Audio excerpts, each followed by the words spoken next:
MS word में table creation हम सीखने जा रहे हैं, और टेबल क्रिएशन बहुत इंपॉर्टेंट पार्ट है एमएस वर्ड के अंतर्गत। ये आप कैसे करेंगे उसके लिए हम इन रिबन के अंतर्गत आपको ये हेडिंग्स दिख रही होंगी, और यहाँ पर आपको दिख रहा होगा एक इंसर्ट। तो हम इंसर्ट रिबन पर चलते हैं, और इंसर्ट में सबसे इंसर्ट के ठीक नीचे आपको एक ये टेबल का बटन दिखाई दे रहा होगा, जहाँ पर आप टेबल, जहाँ कर्सर हमारा ब्लिंक कर रहा है वहाँ एक टेबल ऐड हो सकती है। इस पर क्लिक करने के बाद आपको एक ग्रिड्स दिखाई देंगी कई तरह के।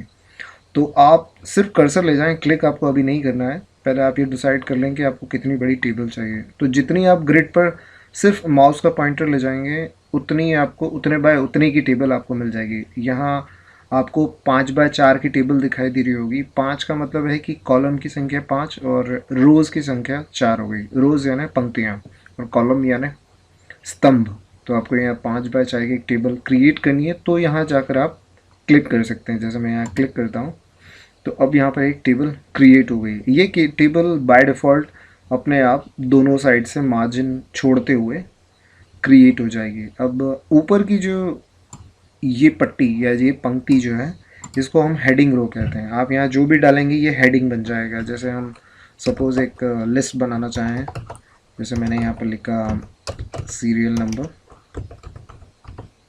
यहाँ पे मैंने डाल दिया सपोज़ नेम, यहाँ लिख लिया एड्रेस, यहाँ पे सिटी लिख लिया, एंड देन पिन कोड लिख लिया। तो ये इस तरह से एक लिस्ट क्रिएट हो सकती है। जैसे मैं यहाँ पे कुछ नाम टाइप करता हूँ। जैसे सबसे पहले तो हम नंबरिंग ले लें। मैंने टाइप किया जैसे चेतन। यहाँ पे एड्रेस, कुछ भी एक एड्रेस ले लिया, सिटी ले ली, और पिन कोड ले लिया। इसी तरह आप, अब मैं ये कैसे कर पाया, ये भी समझना ज़रूरी है कि एक बटन जो आपने पहले सीखा है क्यू के ठीक पास, जिसको हम टैब बटन बोलते हैं, आपको हमेशा टेबल में वर्क करते समय टैब बटन का प्रयोग करना है। जैसे ही आप टैब दबाएंगे, आप अगले रो में अगले सेल के अंदर आ जाएंगे। सेल का मतलब होता है ये चारों तरफ से बंद एक सेल है। सेल के अंदर आप जैसे ही आएंगे, आप टाइपिंग शुरू कर सकते हैं। फिर मैं टैब दबाऊंगा और एक नया डेटा डालने की कोशिश करता हूँ मैं। जैसे मैंने फिर ये डाला,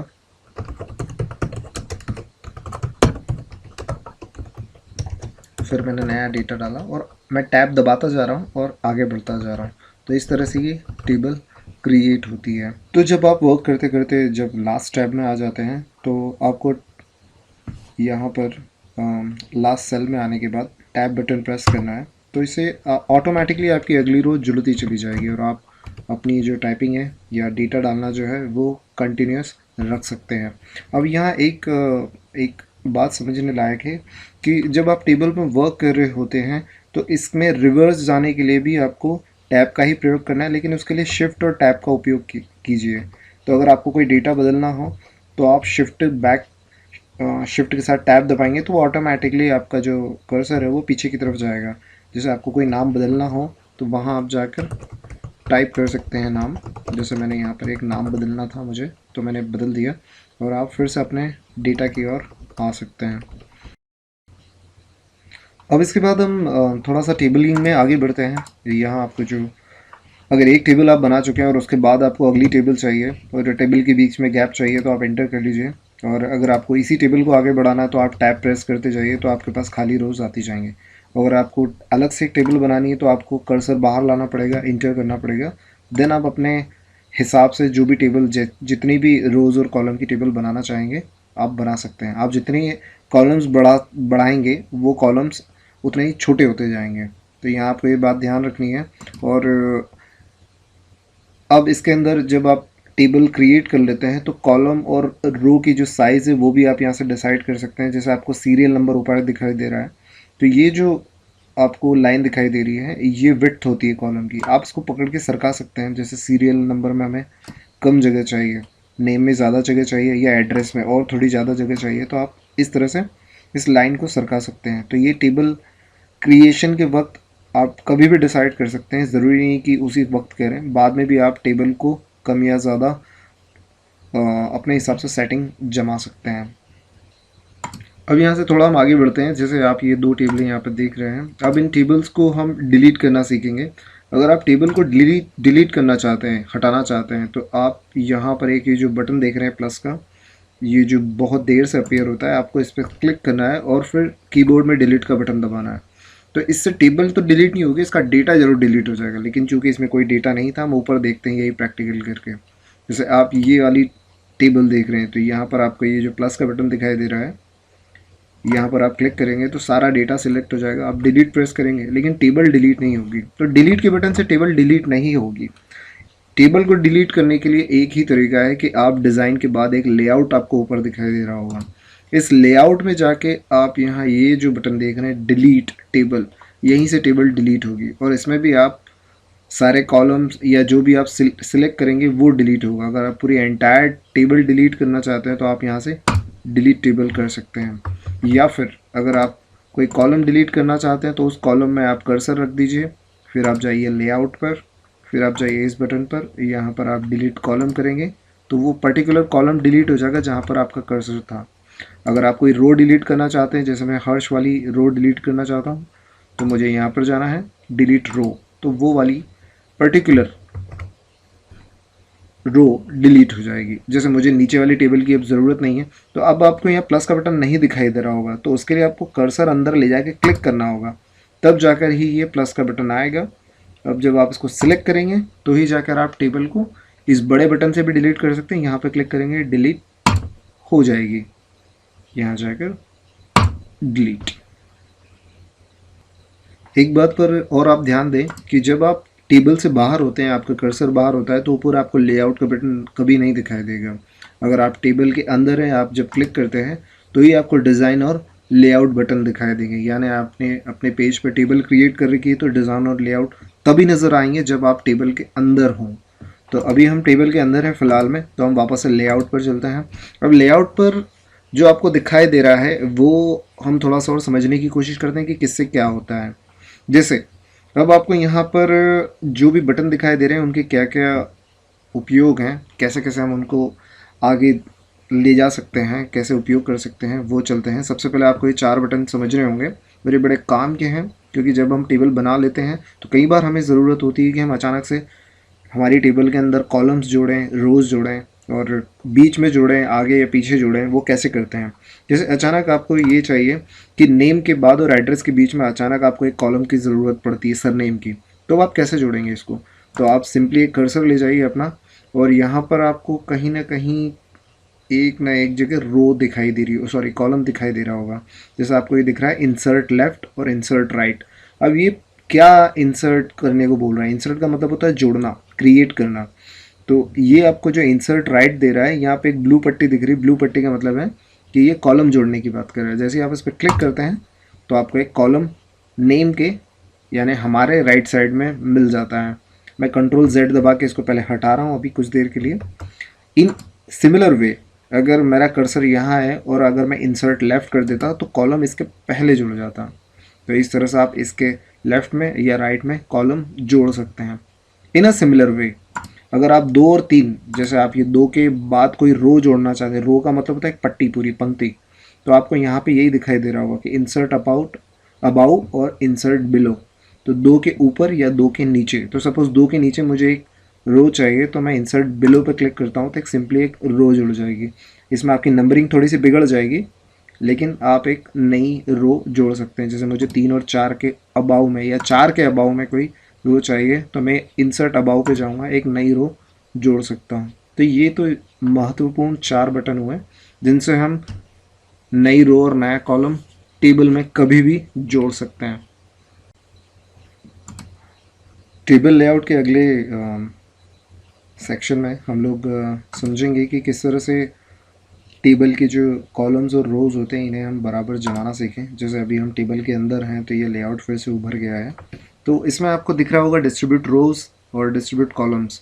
ये इवनली बांटने के लिए होता है। इवनली का मतलब होता है कि अभी आप देख रहे हैं कि सीरियल नंबर को हमने छोटा कर दिया है, कॉलम को, नेम का थोड़ा सा इससे बड़ा है, एड्रेस का बड़ा है, सिटी और पिन कोड का अलग अलग है।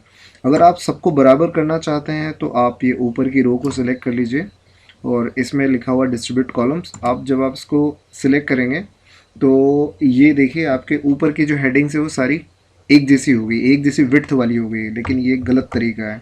इसमें आपको पूरा डेटा सेलेक्ट करना पड़ेगा यहाँ से लेके यहाँ तक, और अगर आप डिस्ट्रीब्यूट कॉलम्स को सिलेक्ट करते हैं तो ये जितने भी कॉलम्स हैं इनकी विड्थ जो है, चौड़ाई जो है वो बराबर हो जाएगी।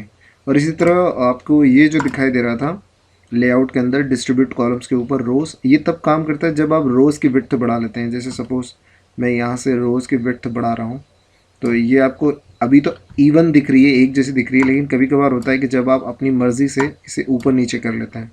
जैसे मैंने 2 और 3 की विड्थ को बढ़ा दिया है, 5 की विड्थ को मैं और थोड़ा सा बढ़ा देता हूँ। तो इस तरह से आप ये देखेंगे कि अब हमारी टेबल थोड़ी सी अनमैनेज्ड हो गई है और इसकी रोज़ एक जैसी नहीं रही है। तब आप ये कर सकते हो कि आप फिर से टेबल को सिलेक्ट करो और आप डिस्ट्रीब्यूट रोज़ पे क्लिक करो तो रोज़ अपने आप जम जाएंगी, उनकी विड्थ एक जैसी हो जाएगी। तो इस तरह से आप इसको अच्छे से जमा सकते हो। अब इसके बाद एक महत्वपूर्ण काम और रह गया है कि जो आप टेक्स्ट देख रहे हैं टेबल के अंदर, उस टेक्स्ट को हम अलाइन भी कर सकते हैं। यहाँ अलाइनमेंट का मतलब थोड़ा सा अलग होता है, क्योंकि पैराग्राफ के अलाइनमेंट और टेबल के अंदर के टेक्स्ट के अलाइनमेंट में थोड़ा सा डिफरेंस होता है। आपको ये जो 9 अलग अलग छोटे छोटे आइकॉन दिख रहे हैं, ये हमारे टेक्स्ट पर इफेक्ट डालते हैं और ये पर्टिकुलर किसी कॉलम पे भी डाल सकते हैं। जैसे मैं इस कॉलम को अगर ऊपर से सिलेक्ट करूं और मैं यहाँ पर अलाइन टॉप सेंटर करूं तो ये सारे जो इस पर्टिकुलर कॉलम के टेक्स्ट हैं वो बीचों बीच और ऊपर की तरफ हो जाएंगे। अब यहाँ ऊपर का मतलब क्या होता है, टेक्स्ट जो है इस सेल के अंदर कैसे जमता है वो हम थोड़ा सा इसकी विड्थ को बढ़ाएंगे तब हमें समझ में आएगा। जैसे मैं इसकी विड्थ बढ़ा रहा हूँ तो अब आपको यहाँ पर जो टेक्स्ट दिखाई दे रहा है ये ऊपर की लाइन पे चिपका हुआ दिखाई दे रहा है। अगर मैं इसको मिडिल में करना चाहूँ तो जब मैं इस पर क्लिक करूँगा तो ये लाइन के बीचों बीच इस तरह से जम जाएगा। और अगर इसी कॉलम को मैं, इस टेक्स्ट को मैं नीचे की लाइन के पास लाना चाहूँ तो ये जो आपको 9 आइकॉन दिखाई दे रहे हैं ये अलाइनमेंट के काम आते हैं। तो जब आप अलाइनमेंट अपने हिसाब से करना चाहते हैं तो बड़ा आसान है कि किधर आप टेक्स्ट को रखना चाहते हैं। तो ये बहुत आसान है, लेकिन आपको ये तभी समझ में आएगा जब आपके पास थोड़ी सी रो की चौड़ाई थोड़ी सी ज़्यादा होगी। अदरवाइज़ अगर रो की चौड़ाई कम है तो आपको इसके इफ़ेक्ट कम नज़र आएंगे, लेकिन ये बड़े काम के इफ़ेक्ट्स हैं। और इसके बाद आपको जो अगला बटन दिखाई दे रहा है टेक्स्ट डायरेक्शन, ये भी बड़ा इंपॉर्टेंट है। जब आपके पास विड्थ कम होती है, जगह कम होती है, जैसे अगर मैं यहाँ जाऊँ तो मैं इससे ज़्यादा विड्थ इसकी कम नहीं कर सकता। अगर मैं करता हूँ तो सीरियल नंबर आपको जो दिखाई दे रहा है वो इस तरह से जम जाता है। तो आप यहाँ से टेक्स्ट का डायरेक्शन चेंज कर सकते हैं, ये होता है टेक्स्ट डायरेक्शन। अगर मैं टेक्स्ट का डायरेक्शन चेंज कर दूँ तो सीरियल नंबर इन 3 तरीक़ों से जम जाता है। एक तो आपको यहाँ वर्टिकल दिखाई दे रहा है, ये हमारा हॉरिजॉन्टल, और फिर से ये दूसरे तरीके से वर्टिकल। तो ये सीरियल नंबर को हम जिस तरह से जमाना चाहें वैसे जमा सकते हैं। अगर आप हॉरिजॉन्टल रखना चाहें तो फिर आपको विड्थ बढ़ाकर इसको वापस से सेट करना पड़ेगा। तो ये टेक्स्ट डायरेक्शन भी आपको समझ में आ गया होगा। तो एम एस वर्ड के जो टेबल क्रिएशन के लास्ट पार्ट में हम पहुंच चुके हैं। तो अब हम एक बटन की ओर जाएंगे जो ऑटो फिट करता है। मतलब आप जब टेबल के अंदर होते हैं तो आप जो टेबल की साइज़ है वो किस तरह से ऑटो फिट कर सकते हैं वो यहाँ से आप देख सकते हैं। ऑटो फिट के बटन में सबसे पहले ऑटो फिट कंटेंट, अगर आपके पास जगह कम है और आपको टेबल ऑटो फिट करनी है कंटेंट्स के अकॉर्डिंग, तो आप ऑटो फिट के इस कंटेंट वाले बटन पे क्लिक कीजिए। तो इससे आपकी टेबल जो है वो सिकुड़ जाएगी और डेटा के अकॉर्डिंग जम जाएगी। जब हमारे पास डेटा बहुत सारा होता है और हमें उसे कम से कम विड्थ में उपयोग करना होता है तब हम इस बटन का प्रयोग करते हैं। एक होता है ऑटो फिट विंडोज ठीक इसके नीचे, तो ये वापस आपकी टेबल को इसकी पेज की चौड़ाई के अकॉर्डिंग जमा देता है। तो 2 बटन वाइस वर्सा हैं। तीसरे बटन की आपको आवश्यकता शायद ही पड़े, जो फिक्स्ड कॉलम विड्थ, की तब ज़रूरत पड़ती है जब आपके कॉलम विड्थ जो है वो बराबर फिक्स्ड नहीं होते हैं। तो अभी आपको ये 2 बटन समझना है, ऑटो फिट कंटेंट्स और ठीक इसका उल्टा ऑटो फिट विंडो। तो यहाँ हमारा ये टेबल का पूरा एपिसोड, एंटायर एपिसोड ख़त्म होता है। जो मेजर आपकी काम आ सकने वाले टूल्स हैं टेबल के अंदर वो हमने सारे समझ लिए हैं। इसका एक पार्ट होता है डिज़ाइन का, तो डिज़ाइन के पार्ट में आपको ज़्यादा कुछ समझने के लिए नहीं है। अगर आप इन पर जाएंगे तो आपको टेबल की जो फॉर्मेटिंग है वो अलग अलग रूप से मिल जाएंगी। और अगर आप इस पूरी एंटायर जो आपको गैलरी दिख रही है, इस गैलरी में जैसी आपको टेबल दिखानी हो या प्रिंट करनी हो वैसे ही आप कर सकते हैं हमारी टेबल को। तो यहाँ पर आपको सिर्फ कर्सर ले जाना होता है और आपकी टेबल उस हिसाब से दिखने लगती है। तो ठीक है, यहाँ पर ये एपिसोड एंड होता है। अब हम और आगे बढ़ेंगे। Thank you.